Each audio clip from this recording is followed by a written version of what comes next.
one of the elements of finding joy, and there's 4 elements. It's almost like they have to be in alignment. One is we just talked about mindset. Yeah. The other one is time. Another one is identity / branding. And the last one is direction, where you're going to. So when someone says, hey, I'm not a closer, that brings up a lot of areas. Number one, limiting beliefs, how they were taught when you were young. But it really also comes down to your identity. Once you say that, you have already now placed a ceiling on where you can go.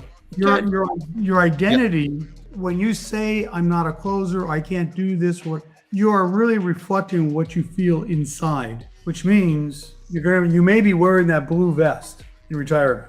Yeah. So Ted, question for you though, is that, we talking about these 4 pillars, right? And the one that I would love to pick on all of them for an example, right? But when we talk, and if I were to talk about identity, then the flip to that is that as a salesperson, I have a certain role, right? How do you, using your definitions from the book, differentiate between identity? What exactly is identity then from your point of view? Because when I try to look at identity, I start by saying you have a role. If that's your role, then your persona or your personal aspect is identity. Would you position it in a more articulate, different way so that people listening in can actually understand? Identity sounds like a word that you can throw at people, but my suspicion is that a lot of people actually cannot relate to it or will have preconceived notions of it. How do you define identity then and differentiate it from a role? 2 words here. One is identity, which is internal, and branding, which is external. Okay, now I see what you're doing there. Okay, yeah, keep going, boss.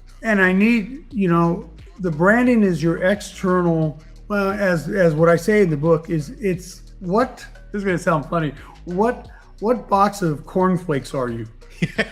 Sorry, it sounds corny, but I get it. Yeah, hey, got it. Great pun. Great pun. Yeah. So what box of cornflakes are you? I mean, it's great because people can understand this, because they'll go in the aisle, they'll pick out something, a box of cornflakes or whatever, and they're picking out the identity of that box. So that's the external flavor we present to the world. Your identity is inside. It's what's in your heart. It's what literally comes out from your mouth, how you speak. How receptive are you? Right. Because identity will reinforce the brand that you're presenting to everybody. And the book really goes into that. Yeah. And it really makes a person introspectively look at themselves. How do I present myself to the world? What is my identity? In sales, your identity kind of needs to be like a lion. I think I'm getting the gist. Your avatar has to make fear run away. And your identity is that voice, your internal voice that comes out